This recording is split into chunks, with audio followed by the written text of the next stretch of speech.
Hello, let's see what Facebook is doing now. All right, looks like I'm live. They showed me another screen, so I think they're working. I think Facebook is working on their streaming, their live streams, and when they're switching things up, weird stuff happens. So let's see if this goes. Maybe we're going to get to do a Divine Feminine Astrology reading right now. Thanks for hanging out with me. I am Carla Sanders, the Cosmic Crone, and I work with women who are tapping into their divine feminine power through their sexuality, healing ancestral wounds, and initiation into the divine feminine. And one of the tools that I use is divine feminine astrology. There are points on the chart that are goddess points. They're often considered minor planets. And of course, they are in relation to all the other planets, known more as the traditional planets, mostly the ones that we can see. And and there are also some planets that are, or objects that are not planets, and they speak to us too. So because I work with the goddess Lilith a lot, and there are 3 Liliths that I read in a chart, I began doing divine feminine astrology. And this full moon, Pisces, Virgo, Sagittarius, and Cancer, is connecting major divine feminine points in a grand square. The sun is in Pisces and the moon is in Virgo. And Pisces is the oceanic galactic sign. The sun has almost completed its journey through Pisces, and which means it's almost completed its journey around the wheel. The new year of astrology is Aries, the spring equinox here in the north. And the sun right now or on the full moon on Friday, is at 27 degrees 40 minutes in Pisces. And that means that the sun has gathered all of the energy of the entire wheel, and it has collected it in this great ocean of spiritual energy and deep intuitive knowing. So the sun is tapped into your inner self, your unconscious, your altered states of consciousness, your expanded awareness of what is possible, your deep, deep, deep spirituality and mystery. And across the sky at 2740 Virgo, the moon is there in the sign of the priestess, the sign of the divine feminine, the one who holds the space between, working between the sacred and the mundane, the divine and the earthly, the physical and the spiritual. The priestess, well, she's embodied by Vesta, who has just completed a long conjunction with Mars and Venus and Pluto. I'll talk about those in a minute, though. They're speaking to this. So, full moon, let's kind of go back to the beginning. The full moon is at 3:17 a.m., wee hours of the morning, on Friday, March 18th. That's Eastern time zone, where I live on the coast of Maine. And so you have this deep oceanic galactic cosmic wisdom of Pisces projecting outward, the planetary object, the zodiac object of intuition and emotion, and the body is the moon, because we do not experience our emotions or our intuitions unless we are in our bodies. And Virgo is an earth sign, and she is very much grounded to the earth and the physical experience, the experience of being human, with this connection, this through line to divine, to what is sacred within us in the depths, and what is sacred all surrounding us, the whole spiritual energy that we swim in. So Virgo and Pisces are so connected in their opposition.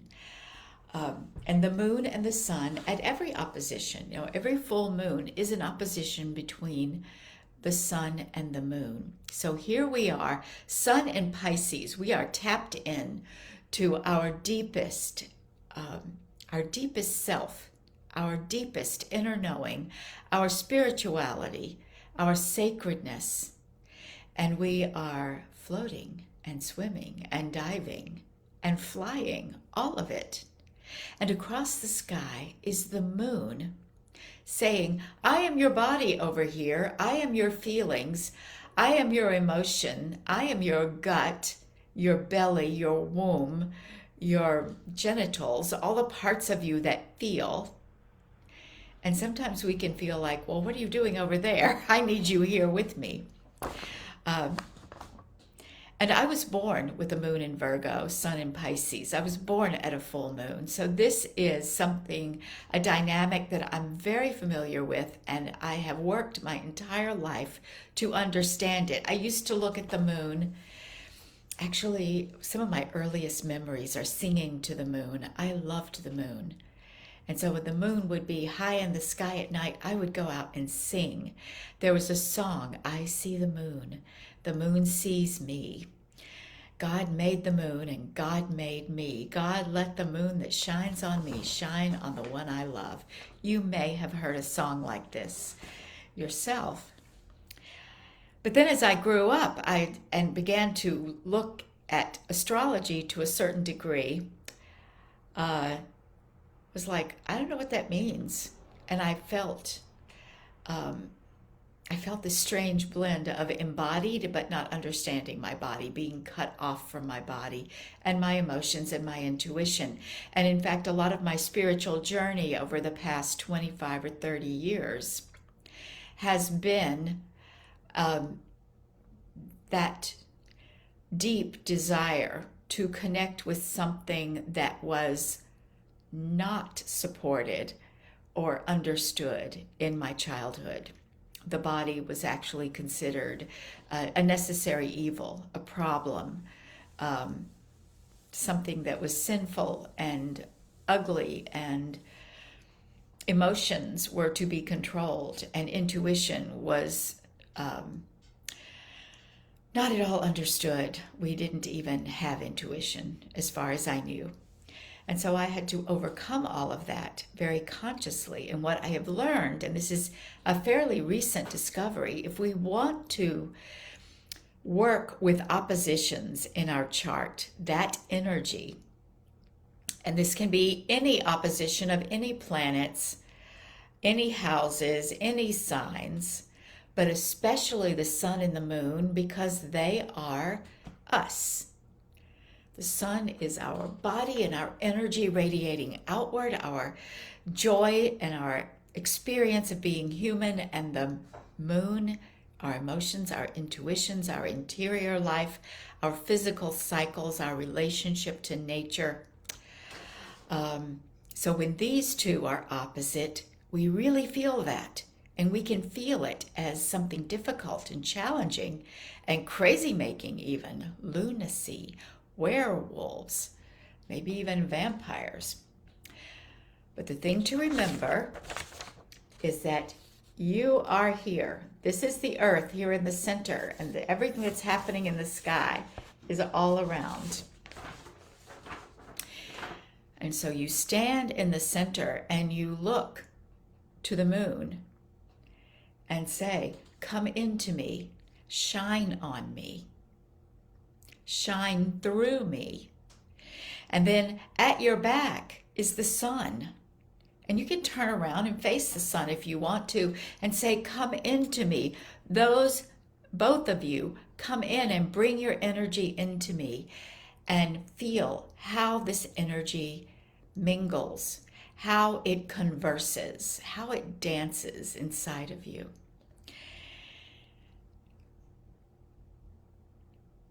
And one way of doing that, of having an energetic conversation, and you can do this with journaling or talking to yourself out in the moonlight. Yeah, act like a crazy person. You're not crazy, you're smart. You're being wise. So you can do it. You can just set the intention energetically of, I am not going to let this intense energy mess with me. These two things exist in me together, and I choose to get it. I choose to understand. Or you can actually have the conversation and let your voice give voice to some of these feelings you may be having or these questions you may have. So right here, the moon is in the sign of the priestess, honoring the cosmos. And these two, look at the big red square. Moon here, sun here, and over in Sagittarius, oh, this is all backwards. I can't figure this out. Okay, over here in Sagittarius, yeah, I'm not going to try to do that, which is also a highly spiritual sign. Sagittarius is the sign of transcendental spirituality, our connection to divine that feels so big we can hardly understand it. That's one of the hallmarks of Sagittarius. And the reason for that is two very giant objects that are not even in our solar system. They are so far away and so big. One is the galactic center. The other one is the great attractor. The great attractor is way out. We know where it is, kind of, which direction it is, but we don't know what it is. It is pulling all the galaxies in our neighborhood towards it. And the galactic center is in the center of the Milky Way. And well, it's a black hole. So it is drawing all things into itself. It is, you can see it as either voracious or the ultimate receiver. Come to me. They both represent these spiritual mysteries that we as human beings cannot really understand. And they both have a feminine quality. They are goddess avatars in this sense of it is so big, we cannot comprehend it. We can tap into the experience of being a human in its presence. And Pisces is fabulous at that, and so is Virgo. And the galactic center, the black hole at the center of our galaxy, is square the moon and square the sun. We'll talk about what that means in a minute, because we have another square to complete the grand square, or also known as a grand cross. And that is Black Moon Lilith at 27 Gemini. And Black Moon Lilith, I feel her as the goddess before patriarchy. And this again is a mystery that we are not able to understand, because we've been raised in patriarchy, socialized. We've learned about being human. We've learned about divine. We've learned about everything about our lives in the context, being a woman, being a man, being binary, being non-binary, whoever we know ourselves to be. It's in the context of patriarchy. And so Black Moon Lilith teaches us. She says, I was goddess before there was a God.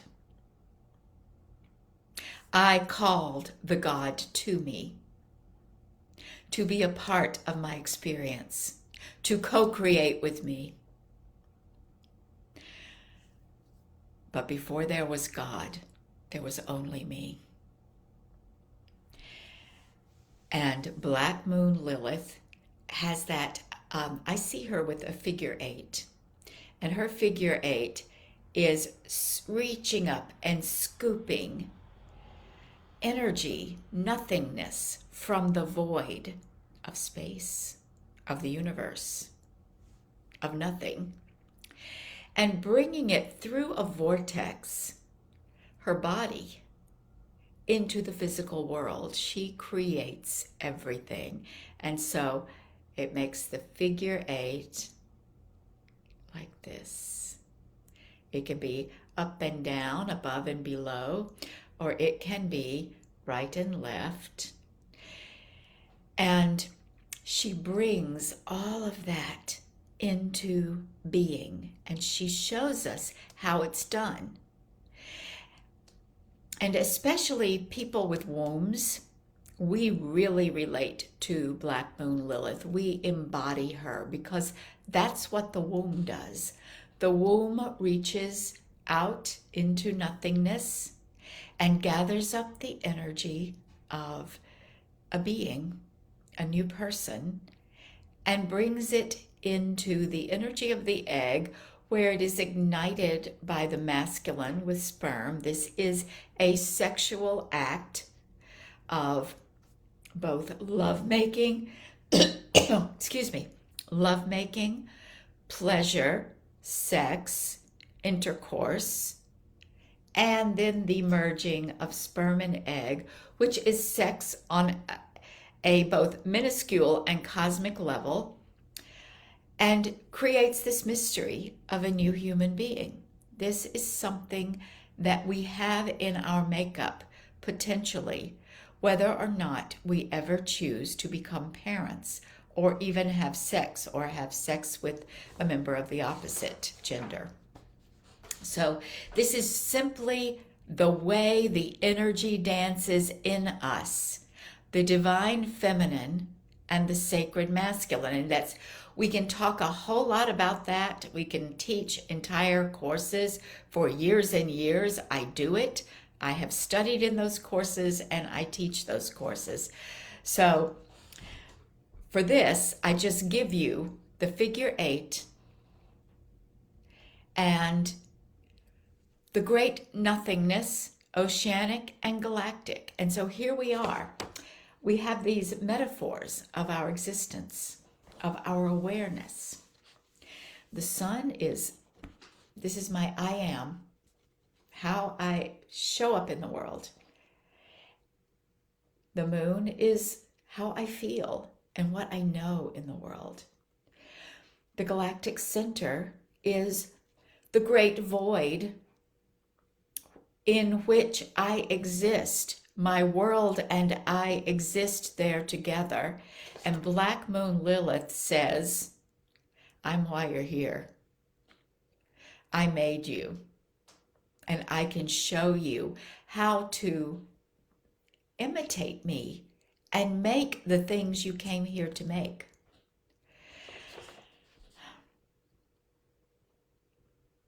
So we have all of the, a square takes up all of the elements. So we are creating with water, the sun and water, the moon and earth, Black Moon Lilith in air, and the great attractor, the galactic center in fire.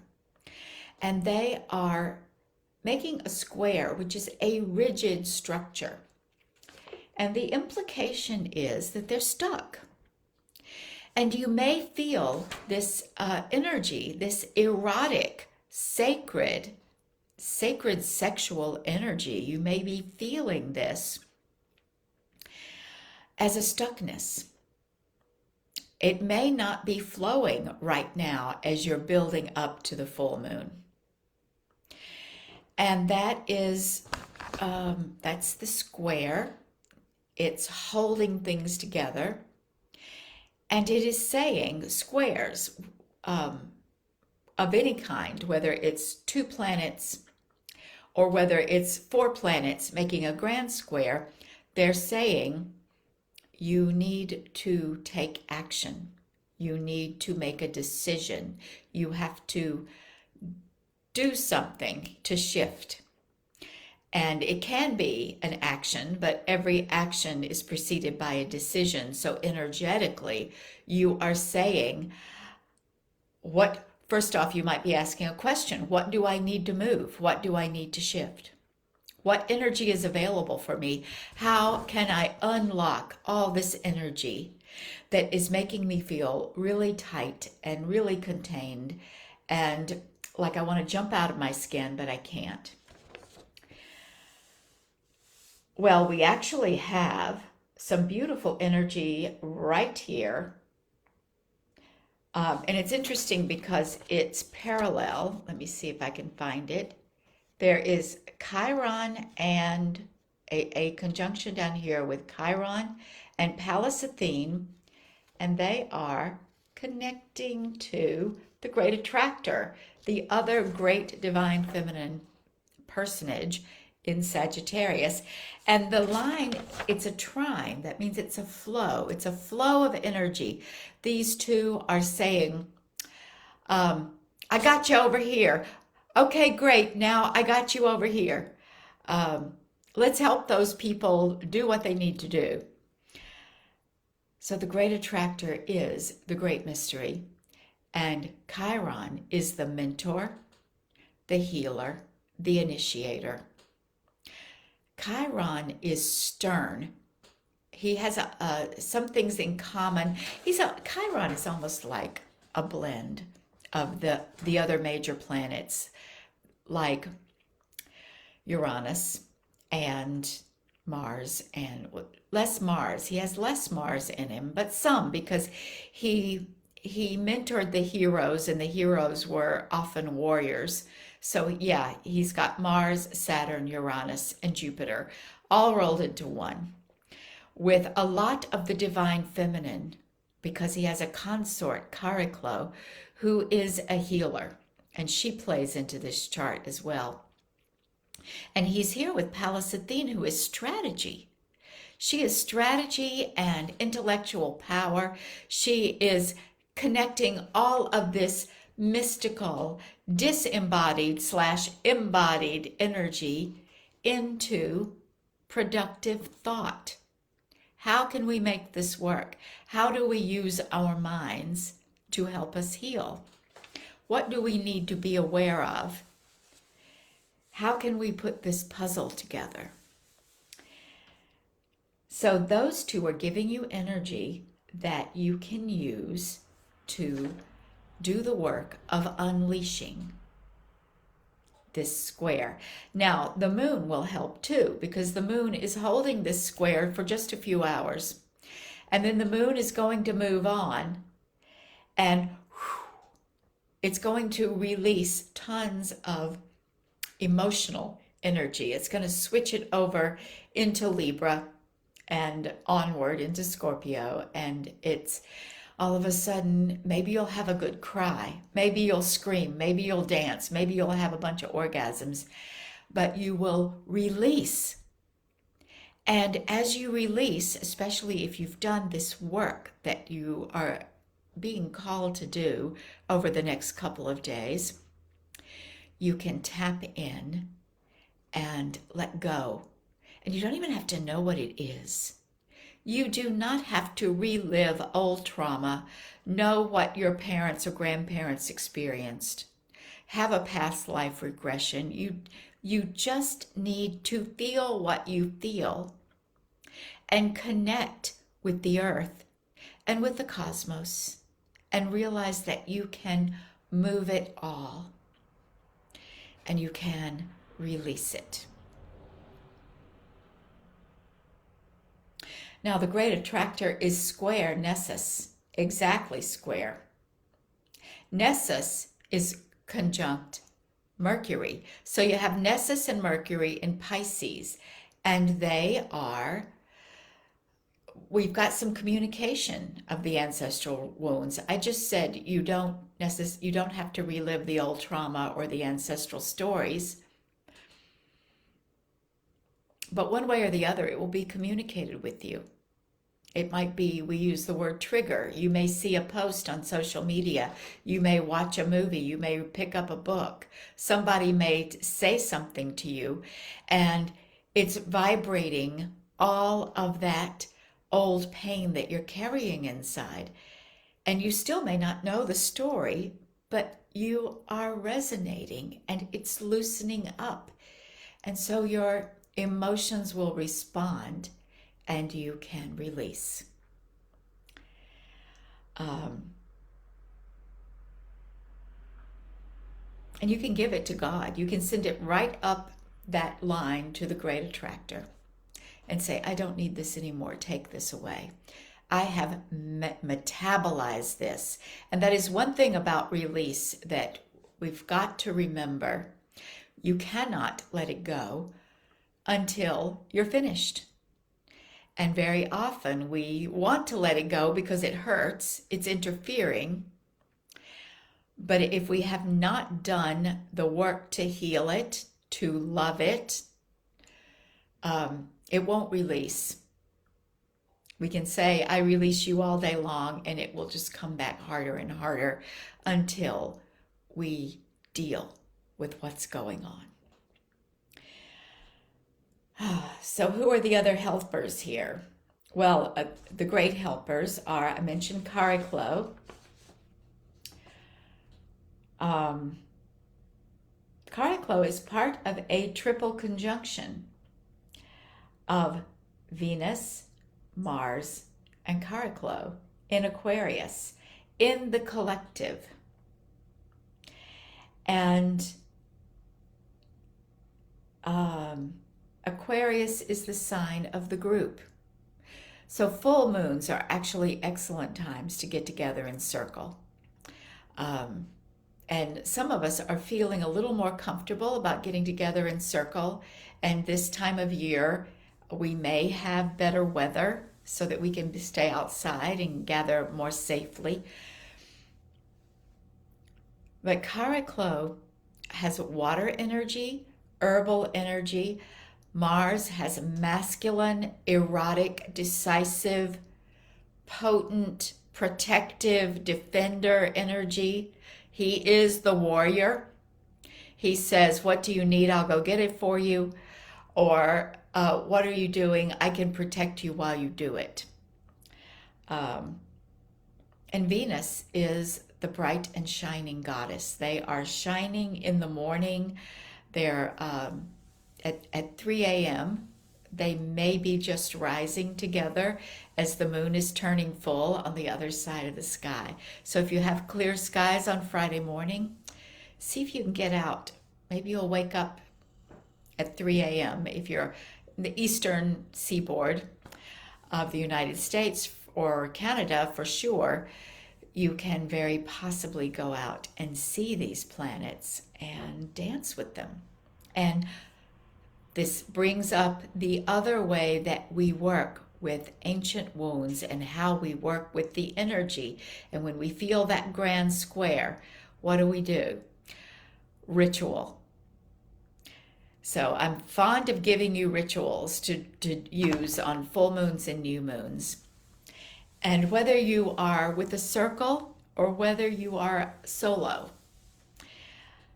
you can always be with your ancestors. So call in your ancestors. And sometime on the 17th or the 18th or 3 a.m., if that works for you, sunrise is a beautiful time. Go out and see if you can see Venus. See if you can locate the moon. Feel the moon on one side and the sun on the opposite of the axis. And let all these energies merge within you and ask. Do a ritual asking. Ask Mars to take his sword and cut cords of ancestors or relationships that you have completed, that you don't need them anymore. Let them go with love. Let Venus bathe you with pleasure and tenderness and abundance, and feel how much she loves to be realized through you, how much she wants to feel through your own body. Kariklo, maybe she will suggest a tea or an herb that is just right for you, so that it will help balance and help shift the energy inside of you as you let go and release of what's going on in this full moon cycle. And you're not just releasing what's going on in the full moon cycle. This full moon cycle is at the end of a very long three plus months. Let's see, December. Yep, 3 months since Venus turned retrograde, and we've had a Mercury retrograde, and we've had planets changing signs, and long conjunctions and double conjunctions of Venus and Mars. So we've been doing all of this work in our energetic realm, facilitated by these planetary actions. And of course, we're still dealing with COVID and the changes that it's brought in our daily lives. And now the war. We must acknowledge the effect that that's having on each of us. And we are all called to contribute to the energy of healing this situation. And part of the way that we do that is we heal whatever is standing in our way. Whatever we feel like has been sapping our energy, blocking our progress, doing battle inside of ourselves. We can send that energy out to the warmongers and to the people who are fighting back, and the people who are being displaced, the people who are dying, the people who are being arrested because they are protesting their country's actions. And this is now focused between Russia and Ukraine here in March of 2022. But it's happening all over the world. Country against country, factions, political parties, people in cities. It's something that we are looking for relief and release. And the inner battle is playing out in all of our relationships and our communities and our governments, and in the way that we treat the world, the earth. Ceres is important here. Ceres, I will close with this. Ceres is in Gemini, and she is communicating. She's in one of these trines. She is flowing her energy around the earth, and nutrition and nourishment, and connecting with nature, and having our souls and bodies nourished by our right relationship with the earth. And she's pouring all of that energy into the erotic connection between Venus and Mars, and the healing connection to Kariklo. And then not that far away is Vesta. She has just entered Aquarius, and at the full moon she will be at 3 degrees Aquarius, which happens to be my Venus Chiron conjunction. So Vesta, the priestess, will be talking to me about healing the divine feminine. Where in my own life am I not allowing that healing to express?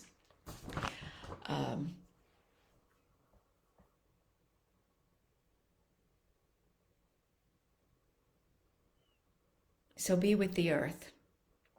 And if you live in a city, look at the sky. If you have a park or a street tree, hug a tree. If you can get out of town, get out of town into the countryside. If you have houseplants, pets, find your way into nature somehow.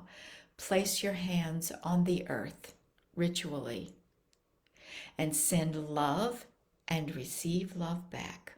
under the full moon. Well, we got this done, my beautiful people. Facebook kicked me off, but nevertheless, I persisted, and here we are with the Virgo full moon divine feminine astrology. You will feel, just to sum it up, you may well be feeling the tension of this square. And because it is erotic and sacred energy, you may feel it. You may feel it predominantly as a spiritual longing, a thirst for divine. You may feel it in your body as sensual, erotic desire for orgasm, for connection. Whatever it is sacred. And you can blend those two if you choose. And by creating an erotic ritual of creativity and orgasmic energy, you can shift this pattern, release this energy, and connect with what it means to be the goddess before patriarchy. This is something that nourishes us greatly, and it's something we have to work on. We have to use our imaginations, use ritual, use shifting out of our conditioned responses to life, and say, what could that possibly mean? Because this is what is required of us in these times. We are witnessing the dismantling, the demise of patriarchy. And what are we going to replace it with? The goddess. That's all there is. Back to basics, back to the beginning. And as always, I would be remiss if I did not invite you to book your own divine feminine astrology reading. In fact, with these times, I invite you to take another step.